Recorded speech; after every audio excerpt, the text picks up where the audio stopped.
Қазақстан азаматтарының құқығының әділ сақталуы зайырлы қоғамның басты бағыты. Құқығыңызды сауатты қорғай аласыз ба? Сауалдарыңызға жауапты Қазақ радиосының әділет хабарынан тыңдай аласыздар.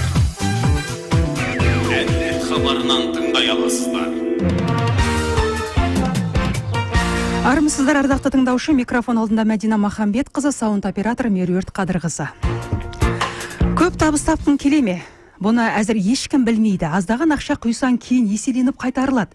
Тек белсенді бол, керемет жоғары пайыз мөлшерлермен аласың. Тамыр таныстарыңды осында тарт. Табыс табуға кепіл береміз. Дәл осындай ұсыныспен адамдарды сендіріп, соңында сан соқтырып кететін алаяқтардың әрекеттері әлі күнге дейін тоқтамай тұр. Бұл қаржы пирамидалары қаншама адамның қалтасын қақты. Кейбірінің соңғы тиынына дейін санап алды десек, артық айтқанымыз емес. Соңында кредитке батып, өзін өртеп, өзегі өксікке толып қалғандар да бар. Бүгін біз әділет хабарында қаржы пирамидасы жайлы сөз етпекпіз. Қаржы пирамидасымен айналысатындардың жазасы қандай? Алданғандар ақысын қайтарып ала ма? Осы және өзге сұрақтар аясында ой өрбітеміз.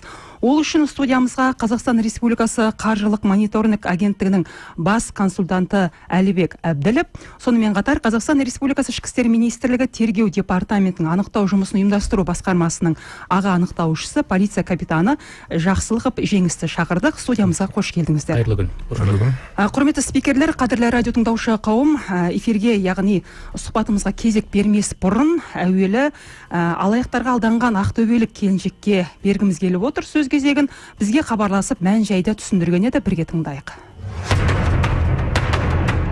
Біз Ақтөбе қаласының тұрғындарымыз, жолдасымыз екеуміз, біреуміз 300 мың, 600 мың онлайн түрінде салғанбыз, кредит алып, ен апамыздың артынан салғанбыз. Сол кісі айтуына байланысты, ол кісі 1-2 рет алғаннан кейін біз соған көрдік, көзімізді сендік, сосын салдық.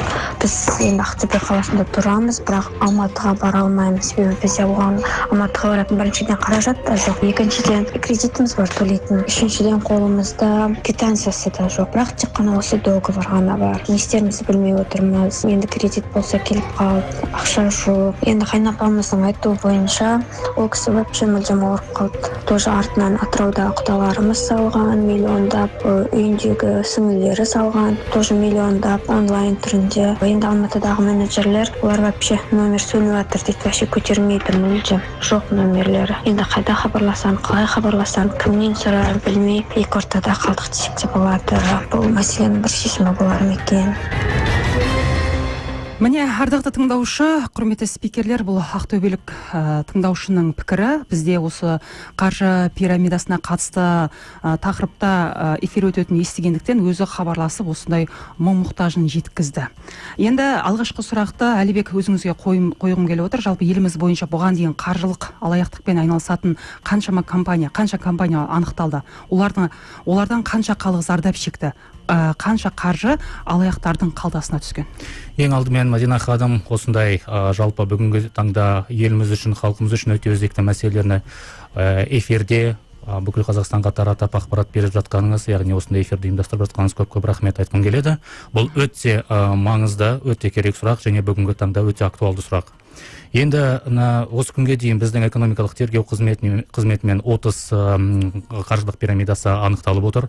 Одан қазір сотпен зардап шеккен деп танылған азаматтардың саны 2,5 мыңнан асады, және олардың жалпы зиян келтірген сомасы 4,8 миллиардты құрап отыр. Бірақ бұл деген тек қана сот шешімімен зардап шеккен азаматтар ғана саны осы ғана. Алайда қазіргі уақытта сот алды тергеуі бойынша тағы да басқалар, тіпті кейбірі бір 2-3 мыңға бола, мысалы ақшасын 2-3 мың теңге жібереді, одан бір 500% аласыз деген актуалды, яғни өте сондай бір белсенді жарнама кезінде ақпарат беретін қаржы пирамидаларына кішкентай, яғни аз сомаларды ғана жіберген кезде қойшы соның артынан жүрем бе деп қоя салатындар да бар. Олар қаншама. Сондықтан қазір нақты қанша адам екенін білу өте қиын, алайда заң жүзінде зардап шеккендер деп танылып отырған қаржылық мониторинг агенттігі тарапынан бұл 2500-ге жуық азамат. 2500-ге жуық азамат, Ал енді Жеңіс, сіз бұл ақпаратты әрмен қарай тарқатып толықтырып кетесіз ба? Жалпы ең көп дегенде бір адам қанша қаржы жоғалтты? Қайырлы күн, біріншіден. Бүгінгі таңда ең басты проблемалардың бірі осы қаржы пирамидасы болып келеді. Соңғы 2 жылда халықтың көзіне түсіп жүрген талқылауға келетін сұрақтардың бірі. Яғни ішкі істер министрлігі өз тарапынан қазіргі таңда соңғы 2 жылда сандарға келетін тоқталатын болсақ, 2021 жылы 307 қылмыстық істерге оның 217-сін сотқа жіберді. Яғни оның ішінде 11 мың адам зардап шеккен.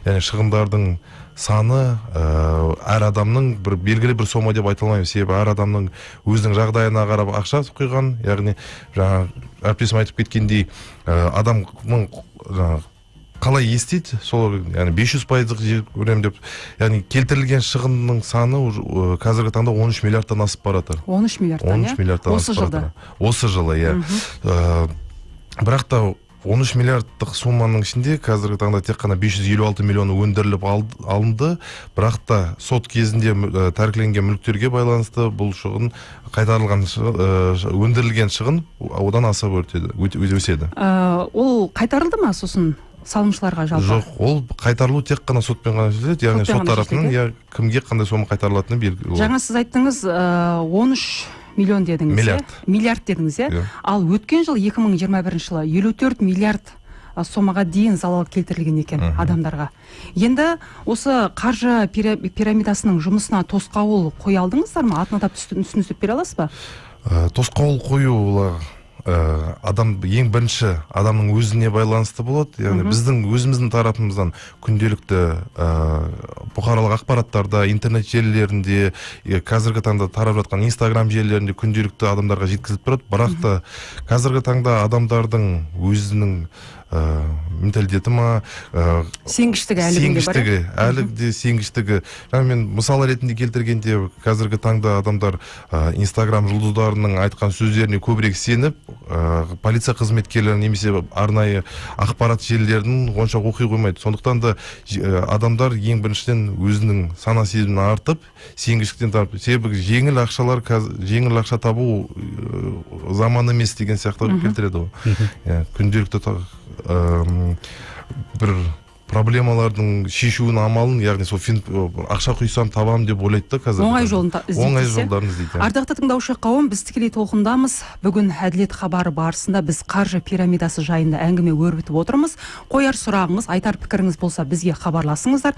Байланыс нөміріміз 8-717-2-75-72-75. Сонымен қатар 8-700-755-3355 WhatsApp нөмірі де сіздер үшін қызмет етеді. Және де естеріңізге сала кетейік, біз YouTube, Facebook, әлеуметтік желілерінде тікелей толқындамыз. Көрермендерде сұрақ қоюға болады, хабарласыңыздар, хат жазыңыздар.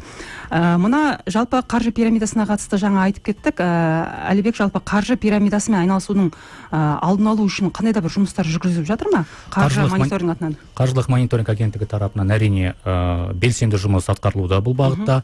Бұл әрине, яғни сіз және сіздердің әріптестеріңіз, яғни журналистер арқылы хабар тарату, бақ арқылы хабар тарату, онымен қоса әлеуметтік желілерде хабар таратып жатырмыз. Оған қоса 4 мыңға жуық, былтырдың өзінде 4 мыңға жуық кітапша түріндегі брошюра таратылды.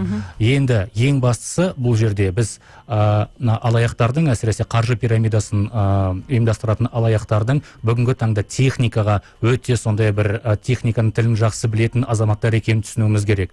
Олардың күнделікті талып жатқан айла амалдарымен біз де ілесіп солардың алдын алуымыз керек. Мысалға, қаржылық мониторинг агенттігі бүгінгі таңға дейін 1300 интернет сілтемесін тауып, осыларды кибербақылау бағытына қойып, ар жақта бұғаттауға амал жасап отыр. Яғни бұл деген осы интернет желілері арқылы азаматтарды осы қаржы пирамидаларына тарту болып табылады. Енді бұл жердегі бағана осы эфирдің басында Ақтөбеден хабарласқан тыңдарманымыздың айтып отырғаны, яғни ешқандай келісім шарт жоқ, ақша алған туралы чек жоқ, тағы да басқа.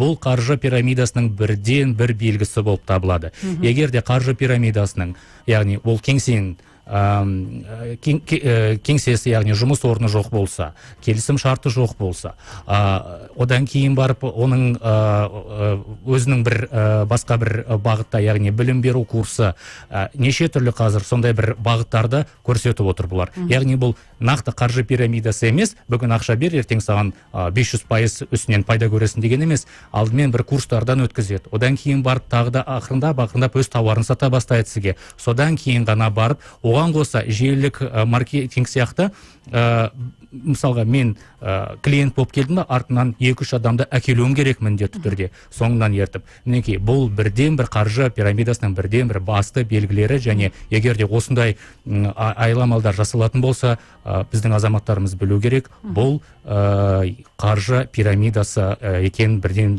білу керек. Яғни бұл алаяқтардың әрекеті екен, олар сезіну керек. Осы ретте бізге хабарласқан тыңдаушы бар, байланысқа қоссақ. Саламатсыз ба? Тыңдап отырмыз, саламатсыз ба? Иә, тыңдап отырмыз. Баяғыда Совет үкіметі кезінде, сонау 90 жылдары біздің қыздар студент кездерінде 25 сом салып, 100 сом, 150 сом алған қыздар бар. Айтыңызшы, осы сол кезден бері жалғасып кеткен пирамида шығар, солардың жалғасы ма? Ол шетелден келген ба? Бұл бірінші сұрақ, солардың жалғасы болу керек. Соны айтып берсеңіз. Екінші сұрақ, мүмкін мысалы банктер бұған мүдделі шығар. Кейбір банктер бар, өздерінің клиент табу үшін осылай әркімнің соңына түсіп, кредит алғызып, салғызып, өздерін айналдырады ақшасын. Сізде тексеріп көрдіңіздер ме? Мүмкін банктердің де және олардың сыбайластары шығар, компаниялар жаңағы ұйымдастырып жүрген. Сіз қай өңірден хабарласып отырсыз, есіміңіз? Қонаев қаласынан, Ақжарқын. Біз өзіміз кредит алмаймыз, өйтіп байымаймыз да, ақшамыз да шықсалатын. Бірақ дегенмен жаңа кісілерге таңғалып отырмын, кредит алып байығысы келетіндерге. Жақсы, сұрағыңызға рахмет. Енді бұл жерде бір нәрсені түсінуіміз керек. Қаржы пирамидасы деген кеше немесе бүгін пайда болған құбылыс емес. Әр уақытта, әр тарихтың әр кезеңінде осындай бір айламалдар табатын, әрекеттер жасайтын сондай бір құқық бұзушылықтар болды, бар, және алдағы уақытта да болады деп ойлаймыз. Әрине біздің барлық қызметіміз осы бағытқа, яғни осыны тоқтату үшін жасалынып отырған дүние, бірақ әріптесінің айтқандай, бұл азаматтардың өздері осы белгілерді бірден көрген кезде көріп білу керек. Енді нақты жаңағы 25 сом салып 100 сом алған бұл бүгінгі таңда сол пирамида ма жоқ па, оны білу әрине қиын. Өйткені бұлар деген әр өңірде әртүрлі атаумен, әртүрлі басқа компаниялардың қызметімен атын жамылып жұмыс жасап жатқан компаниялар болып табылады. Алайда бұл жердегі жаңағы 25 сом алып, 100 сомын алып алған кісі, бұл басында ең бірінші болып ақша салғандардың бірі. Бірақ соңынан ерген азаматтар, бұл деген соңынан ерген азаматтардың ақшасы, жаңағы 100 сом алып отырғаны. Кейінгілер ала алмай қалуы да мүмкін. Өйткені қаржы пирамидасының принципі де сол. Бұл біріншіден. Екіншіден, егер де сіз тағы да бір белгісі, жаңа қаржы пирамидасының тағы да бір белгісі, егер де кейбір азаматтарымыз кредит несие алып жатады, одан ақшасын, яғни пайызын төлемей жатып, қара тізімге ілініп кететіндер бар. Яғни қаржы пирамидасы, сіз ешқандай банктерден ала алмасаңыз, бізден келіп ақша алып, процентке ақша ала аласыз деген болатын болса, бұл әрине тағы да бір қаржы пирамидасының белгісі деп бірден түсінуіміз керек оны. Солай ғой? Әрине. Сонымен қатар сіздің екінші сұрағыңызға байланысты банк қызметкері, яғни құқық қорғау органдары әрбір қаржы пирамидасы бойынша салымшылардың бүкіл банктық жасалған операциялар тексеру жүргізіледі. Яғни ақшалар қайда кеткен, кімге кеткен. Егер де банк қызметкерлерінің тарапынан бір белгілі бір құқық бұзушылықтары орын алған тарапта, оларға қатысты бір шаралар қолданады. Ал бірақ азаматтарымыз егер де қандай да бір компанияға инвестиция саламын десе, өйткені расымен де инвестиция салу бұл заңды әрекет. Бірақ инвестиция салам десе, ең алдымен қаржылық нарықты реттеу агенттігі бар. Соның тізімінде, соның реестрінде бұл компания болса, оның сертификаты, тіркеуі болса, онда қорықпай инвестиция салуға болады. Ал егер де не кеңсесі жоқ, не келісім шарты жоқ, не еш жерге тіркелмеген бір ұйым болса, бұл әрине өте қауіпті нәрсе. Иә, Әлібек, құрметті спикерлер, сіздердің сөздеріңізге тұздық болсын. Осы орайда еліміздегі қаржы нарығын реттеу және дамыту агенттігі қаржылық қызметтерде тұтынушылар құқықтарын қорғау департаментінің бас сарапшысы Белла Чикановадан жалпы осы қаржы пирамидасын қалай анықтауға болады, олардың жұмыс істеу бағыты қандай деген сауалға жауап алған едік. Қазір тыңдайық, одан кейін сұхбатымызды әрмен қарай жалғастырамыз. Қаржы пирамидаларының ғұмыры туралы айтып өтсек, оның ғұмыры негізі 3 кезеңнен тұрады. Яғни бірінші кезең бұл қаржы пирамидасын құру. Бұл жерде қаржы пирамидасын ұйымдастырушылар бірінші қатысушыларға өз қаражаты есебінен уәде етілген табысты төлей бастайды. Екінші кезең басталады, бұл яғни қаржы пирамидасын көпшілікке тарату деген. Бірінші салымшылар уәде етілген табысты алғаннан кейін компания жайында жарнамалай бастайды өзінің туысқандарына, достарына. Сондай-ақ ұйымдастырушылар, бәріміз білеміз, блогерлерді немесе жұлдыздарды тарту арқылы, компаниялар немесе мессенджерлер арқылы компания жұмысы жайында ақпаратты тарата бастайды. Агрессивті түрде жаңағы сондай жарнаманы пайдаланады. Бұл кезеңде жаңа қатысушыларға қаражат бұл жаңадан тартылған адамдардың есебінен төлене бастайды. Енді үшінші кезең ол яғни қаржы пирамиданың құлдырауы болып келеді. Бұл жерде яғни белгілі бір соманы жинағаннан кейін қаржы пирамидаларының қатысушылары жобаны жаба бастайды. Осы қаржы пирамидаларына жаңадан келген қатысушылар олар өз қаражатын да ала алмай қалады, және де уәде етілген табысты да ала алмай қалады. Қазақстанда қаржы пирамидасының қызметі бұл заңсыз болғаннан кейін салымшылар қол қойған құжаттардың барлығы заңды күшке ие болмайды. Қаржы пирамидаға егер сізді тартатын болса, абай болыңыз. Сіздерге мынадай негізгі белгілерін атап өтсем, кіріс жарнасын енгізуді ұсынады міндетті түрде. Сізге осы нарықтық деңгейден бірнеше есе артық пайда табуға болатыныңыз туралы кепіл береді, және де интернетте немесе әлеуметтік желілерде бұл компания жайында олардың салымшылары туралы қандай мәлімет болмайды. Сіздерде басқа салымшыларды алып келсеңіз, бұл үшін де сізге сыйақы беруді уәде етеді. Компанияның қаржылық жағдайы туралы ешқандай сізде нақты ақпарат болмайды. Компанияларда негізі бұл қызмет түріне ешқандай лицензиясы болмайды. Негізі салымдарды тарту бойынша лицензияны заңды тұлғаға қаржы нарығын реттеу және дамыту агенттігі береді. Яғни осыған да назар аудару қажет. 15 сағат 30 минутты көрсетіп тұр. Ардақты тыңдаушы, біз тікелей толқындамыз. Егер де қояр сұрағыңыз, айтар пікіріңіз болса, бізге хабарласыңыздар. Байланыс нөміріміз 8-717-2-75-72-75. Сонымен қатар 8-755-33-55. Ардақты тыңдаушы, Facebook, YouTube каналдарында да біз тікелей толқындамыз. Хабарласыңыздар.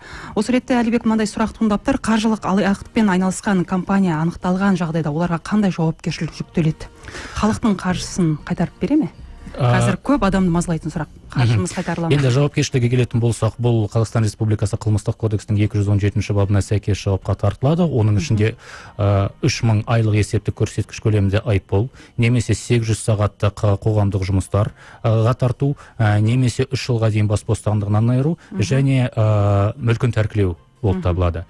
Мүлкі тәркіленген жағдайда сот шешімімен бұл мүлік ар жаққа сатылып, яғни белгілі бір мемлекеттік процестер бар, сол арқылы сатылымға шығарып, содан түскен қаражат осы зардап шеккен азаматтарға қайтарылады. Егер де статистика келетін болсақ, біз қазіргі уақытта 2021 жылы қылмыстық істер бойынша, яғни аяқталған қылмыстық істер бойынша анықталған залалдың жалпы сомасы 3,7 миллиард теңгені құрап отыр. Алайда қаржылық мониторинг агенттігі тарапынан 173,5%, яғни 6,4 миллиард теңге мүлікке тыйым салу жолымен өтелді. Бұл дегеніміз 3,7 миллиард теңгені азаматтар салған, алайда сол қаржы пирамидалардың мүлкін тәркілеп сату арқылы түскен пайда 6,4 миллиард теңге. Оның көрсетілген сомасы азаматтарға қайтарылды, қалған сомасы мемлекет тарапына, яғни сот шешіміне байланысты ар жаққа мемлекет бюджетіне өтсе ме, ол соттың шешіміне байланысты болып табылады. Осы ретте бізге хабарласқан тыңдаушы бар, байланысқа қоссақ. Саламатсыз ба? Тыңдап отырмыз. Иә, тікелей толқындасыз. Есіміңіз, қай өңірден хабарласып тұрсыз? Алматы қаласы. Айта қойыңыз, сұрағыңыз. Осы бір компания бар, Мереке деген сияқты сол адамдар тіркеп жатады ғой. Соны сұрайын дедім, олар да сондай қаржы пирамидасына жата ма? Жоқ, олар қаржы пирамидасына жатпайды негізі. Желік маркетинг. Сіз сол компанияға кіріп едіңіз? Алло. Иә, тыңдап отырмыз. Ол қаржылық негізі пирамидаға жатпайды, желік маркетинг сіз айтып отырған компания. Бұл жерде бір нәрсені анықтауымыз керек. Бұл қандай деді? Мерекейдің өзіне кіріп отыр ма? Әлде бұл азаматтар Мерекей деген компанияның атын жамылып, яғни ақша сұрап отыр ма? Осы мәселеге дұрыстап назар аударуымыз керек. Өйткені мен жаңа айтып өткенімдей, қаржы пирамидасының бірден бір белгісі бұл инвестиция салу, көлік сату. Ол тауар ұсынбайды одан кейін. Иә, сондайлар бар. Сондықтан да бұл жерде мұқият қарап, оның әрекеттеріне мұқият қарауымыз керек алдымен. Егер де оның ашық кеңсесі, барлық құжаттары болса, агенттіктің, яғни қаржы нарығын реттеу агенттігінің реестрінде болатын болса, онда бұл толыққанды жұмыс істейтін компания болып табылады. Осы ретте Жеңіс, мынадай сұрақ туындап тұр. Қаржылық пирамиданы жарнама жасаушыларға жалпы шара қолданатын сәт келген секілді көп жағдайда адамдар танымал тұлғалардың сөзіне сенгендіктен ақша құяды. Иә, қазіргі таңда осы қаржы пирамида соңғы жылдары көп өсіп, көп сұрақ туындағандықтан, яғни олар жаңбырдан кейінгі саңырау секілді, саңырауқұлақ сияқты көбейіп кетті ғой кәдімгідей. Көбейгені енді жаңа жұлдыздарды өзіңіз жарнама жасауына байланысты. Бірақ вообще бізде қылмыстық кодекстің заңнамасы бойынша жалған жарнама осы блогерларға қатысты ешқандай көзделмеген тұғын бап. 1997 жыл болған, оны алып тастады. Жоқ, кешіріңіз, ол жерде сізге айтқым 2014 бұл кезде бап бойынша ол жалған жарнама деген ғана бар. Осы қаржы пирамидаларын жарнама ретінде, яғни жасау бойынша тек қана 2014 жылы заңнамада өзгерістер енгізіліп, бөлек бап құрылған. Яғни әкімшілік кодексінің 150-ші бабына сәйкес, яғни белгілі бір адамдардың осы қаржы пирамидаларын жарнамаға жаяу бойынша шара қолданатын болып. Яғни оны жазасын үлкейту немесе оларды басқа заңнамаға өткізу қазіргі таңда қаралуда. Міне, ардақты тыңдаушы, құрметті спикерлер, қараңыздар, 15 сағат 34 минутты көрсетіп тұр. Бізге берілген уақыт аяқталды деп қазір әріптесім Меруерт Қадырқызы белгі беруде. Көп тақырып тарқатылмай қалды, көп сұрақ қамтылмай қалды. Алдағы уақытта келесі хабарда міндетті түрде бұл тақырыпты кеңінен тарқатып, тағы да тоқталамыз деген ойдамыз. Уақыт бөліп келгендеріңізге рахмет. Әлібек, айтарыңыз бар ма? Иә, Мәдина ханым, көп рахмет. Осындай расымен де халыққа өте пайдалы, өте керек эфирлердің бірі болды деп ойлаймын. Сондықтан Қазақ радиосының тыңдармандарына сізге өзіңізге көп рахмет айтқымыз келеді. Алдағы уақытта да осы бағыттағы түсіндірме шараларын, ақпараттарын беруге әрқашанда дайынбыз. Тұрақты түрде болатын бағдарлама болса, біз тек қана қуанамыз. Рахмет сізге. Бірлесіп жұмыс жасаймыз деген ойдамыз. Ардақты тыңдаушы қауым, спикерлермен тағы да таныстырып өтейін. Қазақстан Республикасы қаржы мониторинг агенттігінің бас консультанты Әлібек Әбділов және Қазақстан Республикасы Ішкі істер министрлігі тергеу департаментінің анықтау жұмысын ұйымдастыру басқармасының аға анықтаушысы, полиция капитаны Жеңіс Жақсылықов. Хабарды жүргізген Мәдина Махамбетқызы, сізбен бізді байланысқа қосқан Меруерт Қадырқызы. Аман сау болыңыздар.